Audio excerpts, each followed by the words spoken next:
A3 a.m. Something knocked from inside the wall. Reddit horror story. Before I tell you what happened in apartment 80C, let me take you back to the weeks before I moved in. I had just broken off an engagement, sold my half of a bakery business that I had poured 5 years of my life into, and packed what was left of my belongings into boxes that still smelled faintly of cinnamon and regret. The move wasn't about starting fresh. It was about disappearing quietly. The building itself wasn't anything special. A narrow, 6-story thing with peeling beige paint and a creaky elevator that moaned like it had secrets. The rent was cheap, and the landlord, a hunched woman named Greta who wore orthopedic shoes with rhinestones, didn't ask too many questions. 8C's free, third tenant this year. You'll be fine, she'd said, handing me the key with fingers that trembled just slightly. I should have asked why so many tenants had come and gone, but I was tired. Too tired to care.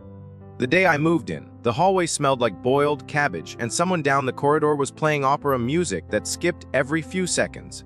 The kind of eerie echo that made the air vibrate in your chest. My new place was small. A living room, a cramped kitchen, a bedroom barely big enough for the full-size mattress I brought with me. But it had a window that looked out onto the alley, and the afternoon sun poured in like golden syrup. It wasn't beautiful, but it felt like a place where nothing could follow me. I unpacked slowly, ritualistically. Books first, then dishes. I didn't own much anymore. A framed photo of my parents went up on the shelf. My father's eyes never seemed to follow me the same way after the funeral. That first night, the apartment was too quiet. I didn't have Wi-Fi set up yet, and the walls were thick enough that I couldn't hear the neighbors. Or at least, that's what I thought. I fell asleep to the hum of the refrigerator and woke up at the 3:12 a.m. to an unmistakable sound. 3 knocks on the wall that separated my bedroom from the next unit. Not loud, not urgent, just 3 soft, deliberate knocks. I froze, heart skipping. Knock. Then silence. I held my breath for a minute, maybe more, then I convinced myself it was plumbing. A pipe expanding, a leftover echo from a dream. I didn't even get out of bed, but the next night it happened again. Same time, same rhythm. Knock, knock, knock. I pressed my ear to the wall and heard nothing but the low murmur of my own pulse. Eventually, the knocking became routine, like the apartment's twisted version of a lullaby. It never lasted more than a few seconds, and no other noises followed it. No footsteps, no voices, just that every night. 3:12 a.m. I tried not to mention it to Greta when I passed her in the lobby. She was too busy arguing with the postman about misdelivered packages, but I did ask her one question, just to test the waters. Anyone live in AB? I asked casually, pretending to check my mailbox. She glanced at me over the top of her sequined glasses and made a face. Sort of, she said. What? Just curious, I replied, smiling as if the conversation meant nothing. That one's been weird since they gutted it. Construction crew was supposed to finish last year. Then the permits expired. Some nights I hear things too, she added, then looked away as if she'd said too much. I didn't push her. I should have. Instead, I started paying closer attention. I placed a sticky note beside the wall and marked the time of each knock. Always the same. Always 3. I started sleeping with the lamp on. I bought a noise recorder app for my phone and left it running one night. The next morning, I played it back. It picked up the knocks, clear as day. And then something else. A faint voice. Low and breathy. Still here. It whispered. My stomach dropped. I replayed it a dozen times. It never changed. Still here. My first instinct was to leave, but I didn't. I told myself I was being paranoid, that the voice could have been from another unit, bleeding through the vents. I even went to check the vents. They were clean. Nothing unusual. But then things started shifting. My bedroom mirror, one of the only things I'd kept from my old place, began showing shadows that didn't belong. A flicker of movement behind me when I was alone. A second face when I turned quickly. It wasn't dramatic, not at first, just a sense that I wasn't quite alone. Then came the dreams. At first, they were vague long hallways, doors I couldn't open, lights that flickered out just as I reached for the switch. But then I started seeing her. A woman always facing away from me, her hair long, black, matted. She stood at the edge of my bed, unmoving. Every night, a little closer. Until one night, I woke up to find myself standing by the bedroom wall, my hand raised as if I had just knocked. My heart pounded as I looked at my fingers. 3 red marks like I'd scraped them raw.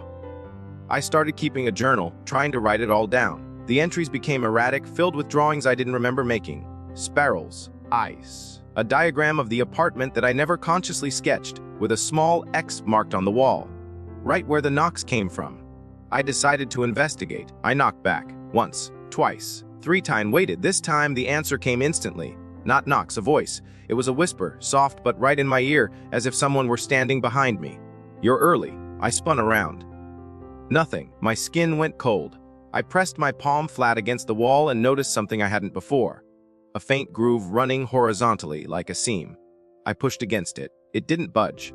But the idea stayed with me, itching in the back of my mind. That night, I pulled out a hammer and carefully began tapping along the groove. The drywall cracked slightly. Behind it, nothing. But as I peeled back the layers, I found something buried deep in the wall. A compartment. And inside it, a single object wrapped in faded fabric. I unfolded it with trembling fingers. It was a photograph. A black and white photo of the apartment as it must have looked decades ago. The hallway, the door to 80C. And in front of it, a little girl. Smiling, holding up 3 fingers. On the back, a scrawl of handwriting. "She lives where walls forget." I didn't sleep that night. I left the lamp on and sat in the living room, gripping the photo like a lifeline. The knocking didn't come. Instead, at 3 helt, the door to the hallway creaked open on its own, and stayed open. I waited, listening, breathing, but nothing came through, nothing visible. The next morning I checked the hallway. The door had no lock, no reason to creak. But I shut it again anyway, and nailed it closed. Days passed. The knocking stopped. The dreams faded. For a while, I thought it was over. But then the building started changing. Not in ways you'd expect. The wallpaper outside my unit began to peel in perfect strips, revealing symbols I'd never seen before. Etchings like runes. The light above my door blinked in triplets. Flick, flick. I called an electrician. He checked the wiring. "You've got a short," he said. "Weird spot for one, though. Right behind your mirror." I asked him to leave it alone. I wasn't ready to go back there. Not yet. But I knew I would, because I couldn't leave. Something had already started, and deep down, I was beginning to wonder if I had ever truly arrived in apartment 8C, or if I had always been part of it. The photo haunted me. I kept it folded inside my journal, but even when it wasn't in sight, I could feel it, like a splinter under the skin, irritating and unignorable. That little girl, grinning on my doorstep like she belonged there more than I did, became a recurring presence in the corners of my thoughts. I didn't remember much from childhood, at least nothing connected to this building. But I started to wonder if maybe I had been here before. Maybe a long time ago, before something cut those memories out like infected tissue. The phrase on the back of the photo repeated in my mind, each word ringing clearer with time. "Ah, she lives where walls forget." It made no sense at first, but the longer I stayed in 80C, the more it started to feel like the apartment itself was slipping. I'd walk into the kitchen and find the window open, even though I was sure I hadn't touched it. The clocks began drifting, always by 3 minutes and 12 seconds. I'd reset them, and within a day they'd be off again. 3 minutes and 12 seconds fast. I stopped correcting them eventually. What was the point? I began to lose time, too. I'd sit down to eat and blink, and suddenly 2 hours had passed and my food had grown cold.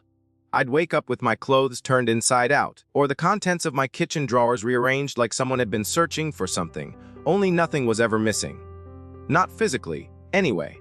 My reflection became unreliable. There were moments when I'd catch sight of myself in the bathroom mirror and see my mouth move before I felt the words form in my throat. Sometimes I didn't speak at all, but the mirror me did. Soundlessly, eyes wide, lips shaping things I didn't understand. I covered every mirror in the apartment with bedsheets, then taped them shut just in case. And still, when I walked past them, I could feel something on the other side.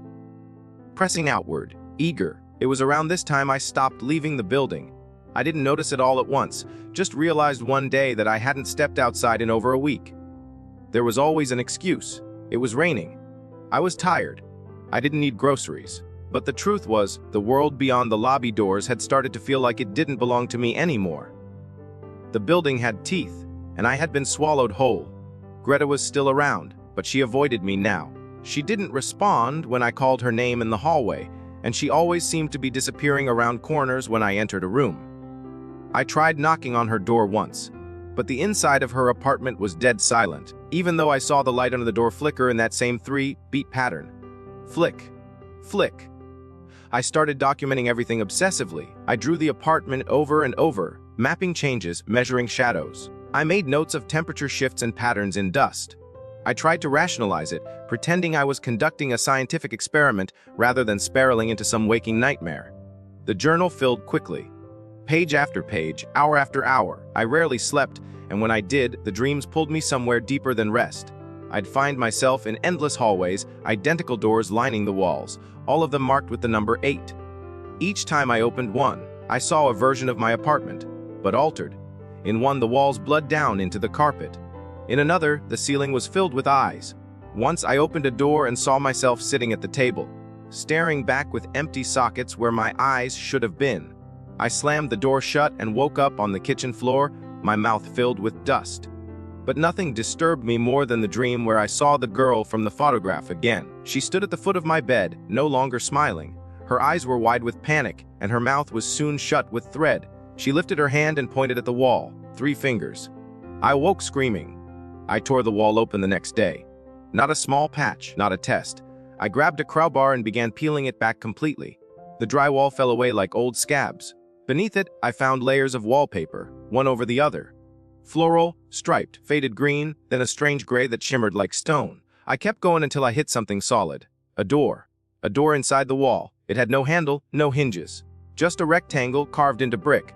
I traced my fingers along its outline and felt a current, like a low electrical pulse, vibrating under my skin. I whispered to it. I don't know why. Maybe I hoped it would respond. Maybe part of me already knew it was listening. That night, the knocking changed. It wasn't at 3:12. It was earlier, louder, more erratic, bangs instead of knocks, fists instead of fingertips. I didn't sleep. I sat in the corner of the living room with the lights off and my journal clutched in my lap when the door in the wall began to hum, soft and rhythmic like breathing. I crawled into the bathtub and stayed there until morning. The next day, the building felt different. The other tenants, the ones I rarely saw, were all gone. Their doors stood open, apartments gutted. The hallway lights flickered constantly now, and water dripped from somewhere unseen, even though the ceiling was dry. I opened every door on my floor. Most were empty, but in apartment 8B, the one Greta said was unfinished, I found something else. The walls were covered in writing, every inch of space filled with the same phrase. I see you. I see you. I see you. Over and over, written in charcoal, in lipstick, in blood. The furniture had been shoved against the windows, blocking out the light. And in the center of the room, a large mirror leaned against the wall, uncovered, untouched. I felt drawn to it. My hands moved without permission, fingers reaching toward the glass. As I touched it, the surface rippled, not like water, but like something alive stretching under a layer of skin. My reflection blinked once, then smiled. Not my smile. Something else. Something borrowed. I yanked my hand back and ran, but when I returned to my apartment, the door had changed. My number 8C was gone, replaced by 3 horizontal lines scratched into the wood. I opened it anyway. The inside wasn't mine. The furniture was arranged wrong. My photos were missing. The walls were painted that strange gray from beneath the drywall. But worst of all was the mirror above the mantel, perfectly clean, reflecting not the room I stood in, but a girl alone, screaming silently behind glass. It wasn't me, but she wore my clothes. I stumbled out and collapsed in the hallway, gasping. My journal had fallen from my pocket, pages fluttering. I flipped through them, desperate to anchor myself, and noticed something new. A page I hadn't written, new words, in looping cursive. The door remembers. The door chooses. The door trades. My breath caught. My name was written beneath it. Then, in smaller letters, a date. 3 days from now. I don't know what it means, but I think the apartment does. I think it's waiting, watching, deciding, and I think whatever I let in when I uncovered that door, I think it wants out. I haven't slept since then. I've nailed every inch of the wall shut, taped every outlet, smashed the lights so they can't flicker anymore. But the knocking has returned. 3:12 a.m., sharp, followed by a whisper, clearer now. Trade. I don't know what it wants to trade, but I have a feeling that on the date written in the journal, it won't ask twice. And I've started dreaming again, not of hallways or mirrors, but of people with no eyes, people knocking, people stepping through doors with no hinges and never coming back. I keep the journal close. I keep the photo closer. The girl's smile seems to grow wider every time I look. And last night, I could have sworn she winked. I marked the date in my head like a countdown to an execution. 3 days. Then 2. Then 1. Each tick of the clock felt less like a reminder of time passing and more like a heartbeat pulsing through the bones of the apartment. The walls had begun to breathe. Not metaphorically. Actually breathe. At night, the paint would bulge slightly outward, then deflate as if inhaling. If I pressed my palm against it, I could feel a pulse, rhythmic, measured. waiting. On the morning of the marked day, I woke up already standing. That was the first clue something had shifted. I had no memory of rising from the bed, yet there I was, in the middle of the living room, barefoot, facing the mirror I'd covered weeks ago. The sheet had been removed. The glass was bare, and the reflection staring back wasn't mine. It was her, the girl from the photo. Only she wasn't a girl anymore. She was older, maybe my age, dressed identically to me down to the tiny scar on the bridge of my nose. But her eyes, they were completely black. Not the void kind of black you hear about in ghost stories. Worse, shiny wet, filled with movement like something alive sloshing behind them. She smiled, and her teeth were too many, too sharp. I dropped the photo where I stood, but the image burned itself behind my eyelids. I didn't go to the wall door that day. I didn't open it. I didn't even breathe too loudly, afraid that might be enough to trigger something. I spent the entire day pacing, watching the clock, counting the seconds until 3:12 a.m. I should have run, but I knew it wouldn't let me. When the hour arrived, everything stopped. The hum of the refrigerator died. The light from the street lamp outside froze mid-flicker. Even the shadows refused to shift. And then came the knocking. Knock, knock, but not from the wall. From behind me, I turned. The door to the apartment, the front door, stood open. Nothing beyond it, just darkness. Not the kind that happens when a hallway light burns out, but a thick, velvety nothing that seemed to stretch in every direction. I didn't step forward. I couldn't. My feet had rooted themselves to the floor. The darkness began to move inward, tendrils of shadows snaking into the apartment, slipping across the floor like spilled ink, and with it the air changed. The smell of ash and old milk filled my lungs. I gagged. Then I saw her, half-formed, flickering like a dying bulb. She stood just inside the threshold. Her face was mine, not similar, mine, only wrong, tilted slightly off like a painting hung by a single nail. Her smile was constant, unmoving, like it had been sewn there. She didn't speak, but I could feel her inside my head, pressing thoughts that weren't mine into the folds of my memory. Images of fire, screams behind walls, a girl trapped in a mirror, a trade unfinished.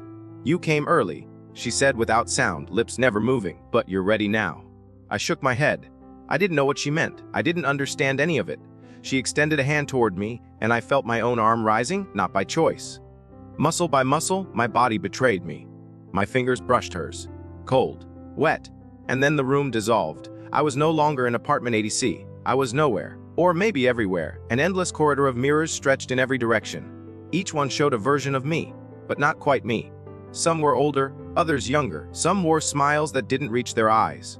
One version of me was covered in blood, dragging a hammer across a linoleum floor. Another wore a wedding dress and stood alone in a dark forest. The worst were the ones that didn't move. They stared, they waited. And then I saw her again, the girl with black eyes. Only now, she moved from mirror to mirror, gliding through the glass like water. She was no longer bound to one reflection. She was everywhere. "This is where they live," a voice whispered behind me. I turned. There was no one. "This is where they wait." A mirror cracked behind me and the sound didn't echo.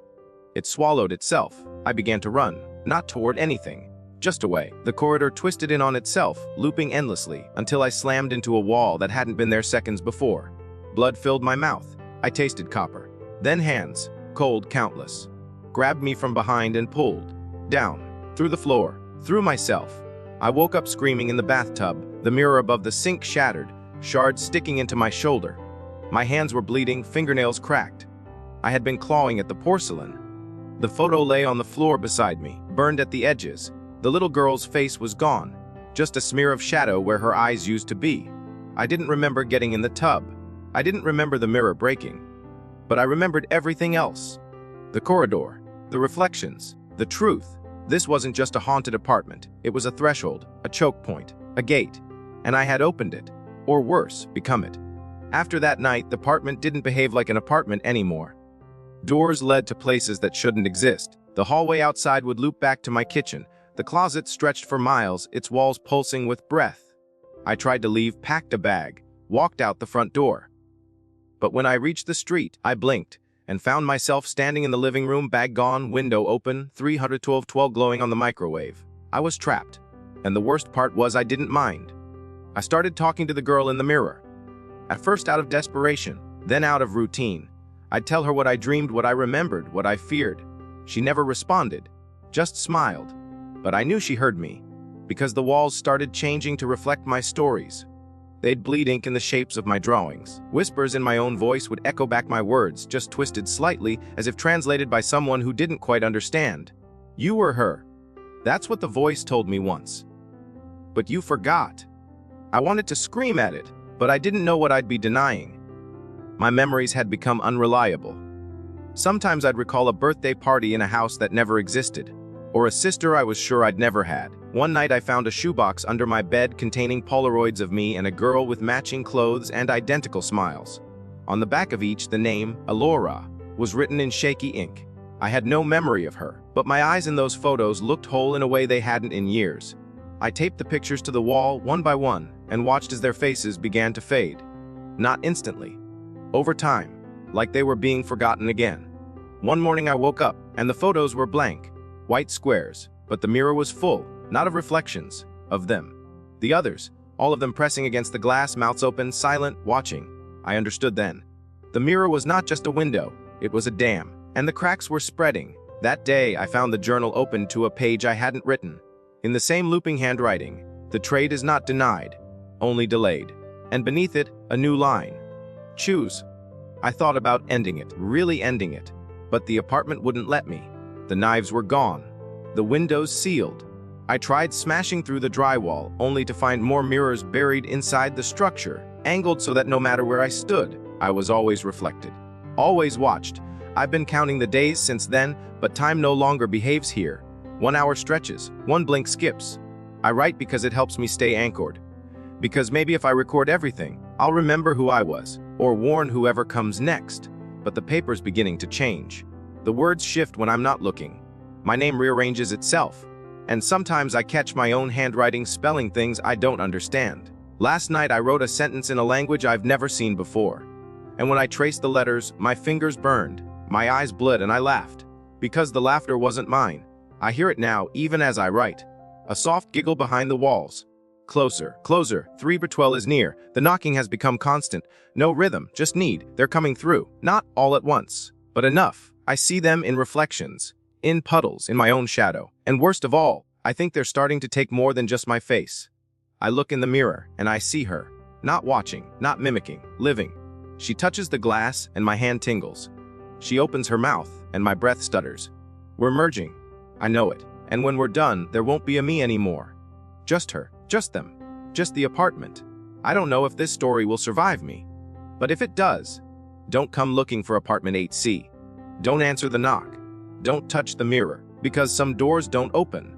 They consume, and some reflections never want to let you go. The day I finally saw what was behind the door in the wall wasn't one I chose.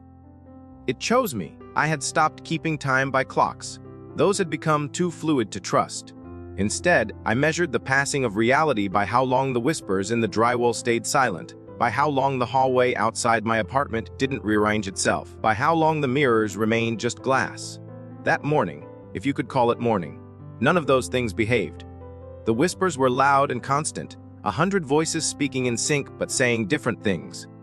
The hallway ended in a mirror now, not a wall, and every reflective surface had turned black. Not the kind of black that suggests darkness, but the kind that suggests absence. I should have been terrified, but I wasn't. Because something had changed in me, too. I had stopped thinking of myself as separate from the apartment. My breathing matched its rhythm. My dreams ended where the corridor of mirrors began. My thoughts repeated in loops like the whispers in the walls. I hadn't become the building, no, but I was becoming something that belonged to it. That was the difference. The acceptance. That's why when the knock came, not the usual 3 gentle taps, but a single deep thud. I didn't flinch. I rose, walked barefoot to the bedroom wall, and pressed my palm against the groove. It didn't tremble, it didn't resist. It simply opened. No fanfare, no creaking, just a smooth slide inward, as though the wall itself had always been waiting for me to ask nicely. Beyond it was a tunnel. Narrow, damp, and pulsing with a heartbeat so loud I could feel it in my gums. The walls were not brick or plaster, but some mix of stone and flesh, pulsing with faint red light. I stepped inside and the door closed behind me. I didn't try to stop it. The air smelled of rain and rot.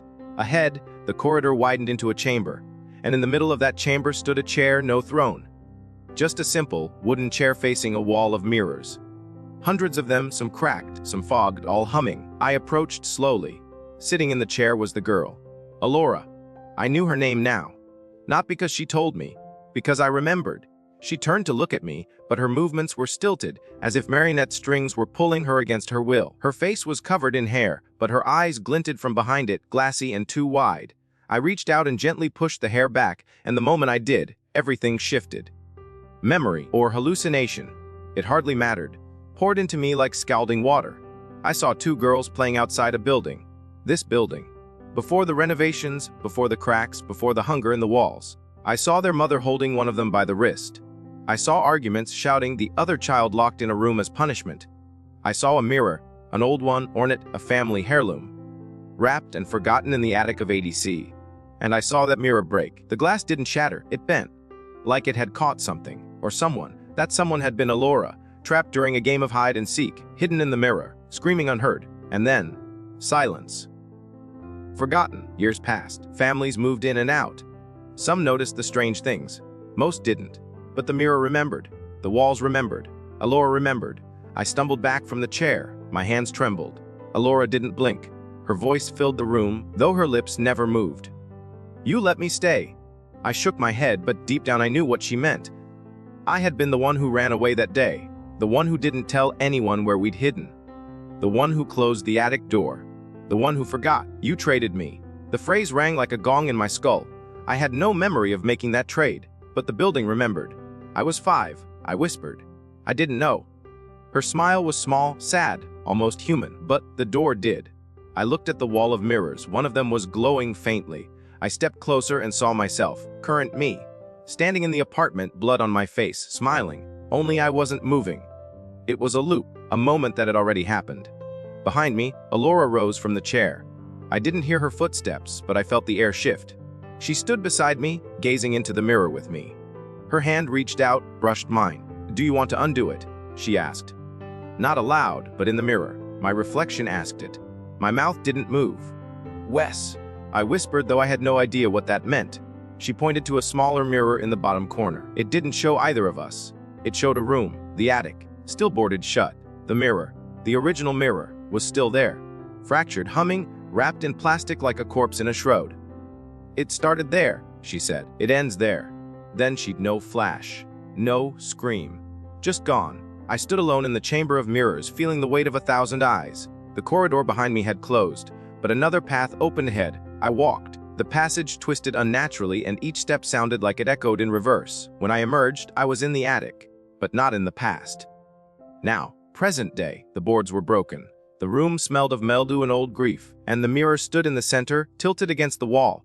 I approached it slowly, and the moment I saw my face in the glass, I knew. I wasn't alone. Not anymore. Elora's voice whispered, "You can let me out." And another voice, my own, said, "But someone must stay." I laughed. Not because it was funny, because it made sense. I'd been preparing for this without knowing it. Every dream, every mirror, every time I caught myself watching myself. This was the price. I pressed my hand to the glass. It rippled. My palm passed through, cold, wet. Then the rest of me. It wasn't paint, wasn't warmth. It was understanding. A merge. I saw everything Elora had seen. The endless corridor. The reflections that weren't just echoes. They were traps. The ones who had knocked, who had traded, who had taken and been taken. And in the center of it all, the door. The original door. The one that never really closed. I turned back once, saw myself, my old self, standing outside the mirror, breathing alive. She blinked, smiled, then picked up the mirror and carried it out of the attic. I remained. I didn't scream. I didn't cry. I simply watched. Because now I understood. The building wasn't haunted, it was hungry, and trades must always be balanced. I had been the cause. Now was the balance. As I settled into the mirror realm, I saw the others. Not just Elora. Dozens of them. Some recent, some ancient. Each trapped, each traded, some whispering, some silent, all watching. One leaned toward me and said, "Now you keep the door." And I did proudly, because the moment I accepted it, the corridor aligned, the whispers quieted, the reflections calmed. I had become the new gatekeeper, and I smiled, because someday the mirror would open again. Someone else would forget, someone else would trade, and I would be waiting, smiling, patient, ready to ask the question, "Do you want to undo it?" They say memory is a thread, fragile and fading, but in apartment 80C, memory is a rope pulled tight around your throat. After I crossed through the mirror and took Elora's place, the world didn't end. It began again, only different. reversed inverted. I didn't walk through glass into oblivion. I walked into structure, into purpose, into the unseen machinery that powered the building above, the lives within, the doors people shouldn't open. My body, my voice, my old self, she left the attic with my face and breath and name. She descended the stairs. She spoke to Greta. She smiled at neighbors. She resumed a life I had unknowingly borrowed. But I watched, from behind the glass, because that's what we do now. We watch. The realm behind the mirror is not darkness. It is not hell. It is not even death. It is reflection. Endless, recursive reflection. A world of echoes and reverberations, where every scream loops forever, where footsteps in one corridor become whispers in another. It is vast, a cathedral built from memory, and it shifts constantly. Walls rebuild in the blink of an eye. Staircases stretch like yawns. Doors open not with keys but with guilt. I learned quickly not to touch anything too long. Mirrors here are not for looking, they are for traveling. Each one a portal to another pocket of the forgotten. I walked for what felt like weeks, though time here wears no clocks. There is no sun, no moon, only the ambient glow of sorrow, light powered by regret. Every surface breathes softly as if the realm itself were asleep, dreaming its inhabitants into being. And we, the trapped, the traded, the taken, we roam within it like thoughts. I found Elora again eventually. She was waiting for me in a chamber without walls, just a floating floor and ceiling of glass that reflected each other endlessly. She looked the same. Young, barefoot, her hair tangled and eyes sharp. "You're adapting quickly," she said, though her mouth didn't move.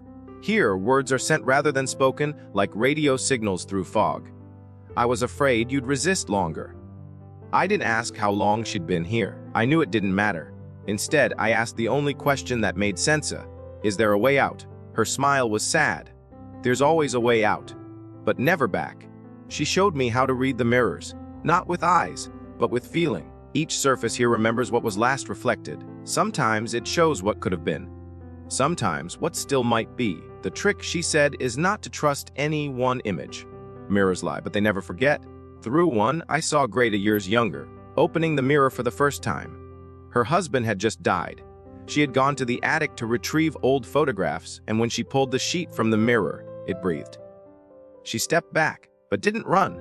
She saw her husband's face, smiling, reaching. She leaned in, and then she screamed, but her scream never left the mirror. She sealed the attic that same night. Told no one, but the building remembered. In another mirror, I saw myself. Not the me that lives now, but the version that went back to work, called old friends, laughed again.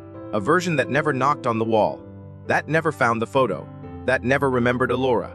She lived peacefully, grew old, died with a dog and a husband and children, but she wasn't real. She was a possibility, a temptation. You can step into any of them, Elora said, but the cost is always the same. I didn't ask what the cost was. I knew it was someone else. That's how this place works. It offers, it tempts, it trades. The others began to find me, some curious, some angry, some utterly broken. They drift like ghosts through corridors that fold into themselves, dragging memory behind them like chains. One of them, an old man in a black suit with no mouth, followed me for days. He never spoke, just stared.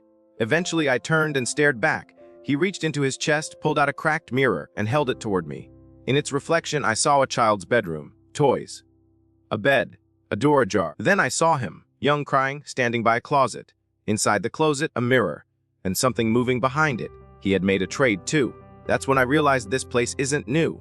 It's old, ancient, and it doesn't just connect to apartment 80C. There are mirrors like mine in basements, hospitals, attics, schools, some covered, some shattered, some polished every day by those who think they are only cleaning. Each one a doorway, a leak, a fracture in the skin of reality. This realm exists under the surface of all of them. We are the sediment of humanity's reflections. We are the consequence. In one mirror, I saw a woman with 3 faces. She wept from one, laughed from another, and the third face only stared. She told me she'd tried to return to her world 3 times. Each time she left, someone else entered in her place, her child, her brother, her best friend. Now she stays, because she's run out of people to trade. Elora took me deeper. We came to a place where the mirrors stopped. A void, a wall of utter black. This is where the original stands, she said.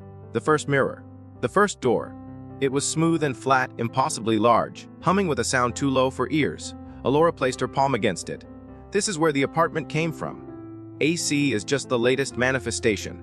It shifts, appears where it's needed, where someone is ready. The building is the lure. But the mirror is the trap. I asked what was behind it. She said, "No one knows. Anyone who enters doesn't return." Then why show me this? Because you're not just one of us anymore. You're becoming something else. And I felt it. The hum of the mirror matched the hum of my own bones. The door behind the door was calling, not out of malice, not even hunger, just purpose. The mirror realm is a mechanism, a machine, and every trade is a gear, every soul a cog, every memory, every knock, every whisper. It all serves to keep the wheel turning. One night, or what passed for night here, I found a girl curled in a hallway corner. New, terrified. Her eyes still remembered what fresh reality looked like. She looked up at me and said, "Thee said you can help me go home." I didn't speak. I didn't have to. My face was already reflected in her tears. "You were the last." Elora whispered behind me. "No, you're the first." "What do I do?" I asked. "You choose, you guide, you balance. The door must always have a keeper." It made sense. Somehow it made perfect, monstrous sense. And so I did. I became what I was meant to be. When new arrivals come, shivering, furious, pleading, I guide them. Some accept, some rage, some dissolve into the mirror glass and become part of the framework. I see them in the walls now. Their faces stretch across polished surfaces. Their voices echo through the floors. And on the rare nights when the walls of the apartment thin, when the veil flickers, I reach through the glass. I whisper through dreams. I knock 3 times. Sometimes people hear me. Sometimes they knock back. When they do, I smile, because I know they're ready. And the mirror begins to ripple again. The night the final trade completed itself, the mirror didn't ripple. It broke. Not with a sound, not with a shatter, but with a slow, inward collapse, like glass folding into itself, devouring its own reflection. I felt it before I saw it. A pressure behind my eyes, a low hum in my teeth, a taste like static. I was standing in what used to be a hallway within the mirrored realm, now reduced to a thin platform floating above infinite reflections stacked like shelves in a library no one remembers. My hand was already outstretched. I didn't remember raising it, but I knew what it was reaching for. The girl in front of me, pale, wide-eyed, lips trembling, couldn't have been older than 16. I recognized the shape of her terror, the rawness of someone freshly pulled from their timeline and dropped into the underbelly of memory. Her name was Miri. She'd whispered it to me 2 nights ago when she arrived, curled up inside a cracked mirror shaped like a vanity. She'd screamed when she first saw me. Everyone does. Because even if my face is still my own, my eyes, they reflect too much. "I want to go home," she whispered again. Her voice was a feather in a hurricane. I nodded, slowly. "You will." I lied. "The only way home is to forget." But the mirror doesn't allow that anymore. It remembers too well. And once you've stepped through the door, the only way out is to become the door. To trade. She took my hand, and in that moment, I felt it, the shift, the realm beneath us convulsed.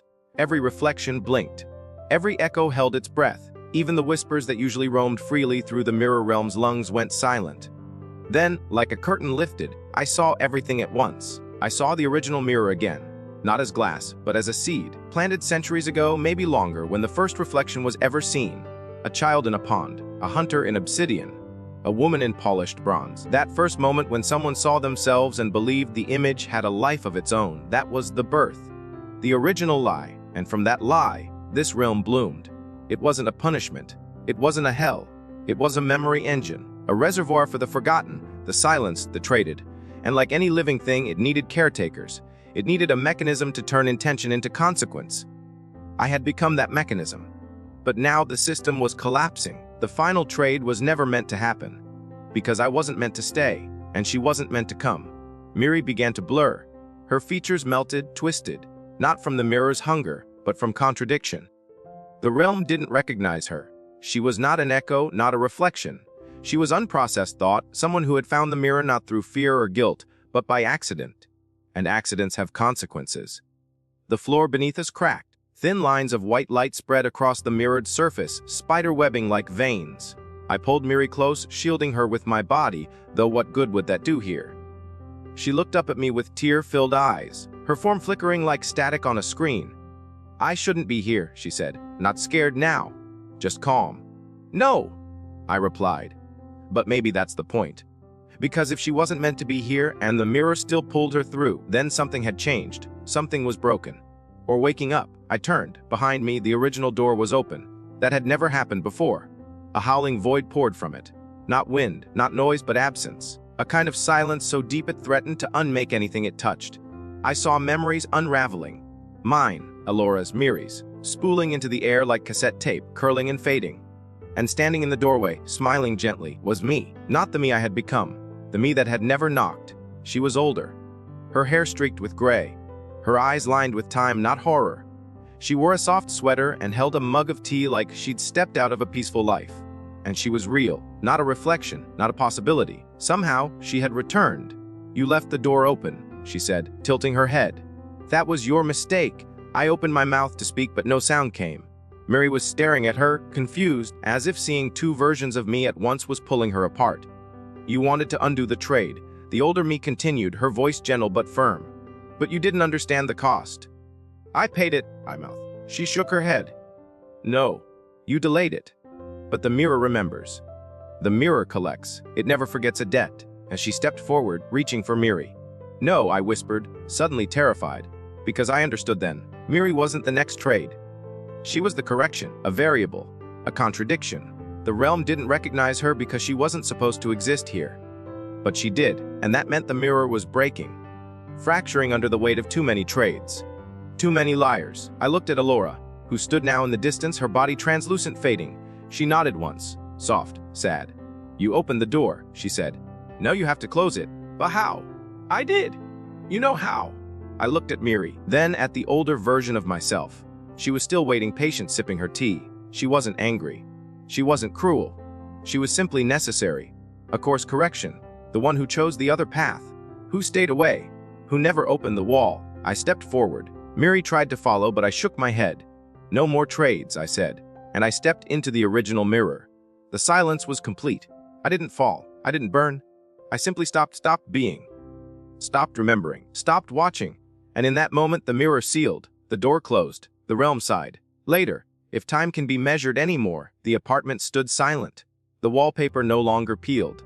The lights no longer flickered. The mirror in the attic was gone, replaced with dust and cobwebs. No photos, no whispers, just forgotten corners and quiet air. Miri woke in her bed, in her own apartment. No memory of the mirror, no memory of me. But sometimes, when she passes her hallway at night, she pauses. Not because she hears a knock, not because the mirror moves, but because she feels something, like being watched by someone who means no harm, like being remembered. The building still stands. Apartment 80C is empty. But no one moves in. Every time it's listed, the paperwork vanishes. The key is missing. The room appears sealed. Some say it's being renovated. Others say it doesn't exist at all. But occasionally, when a tenant walks down the hallway and passes the door with no number, they think they hear a faint sound, a breath, a knock, a whisper. And sometimes, just sometimes, they stop and listen.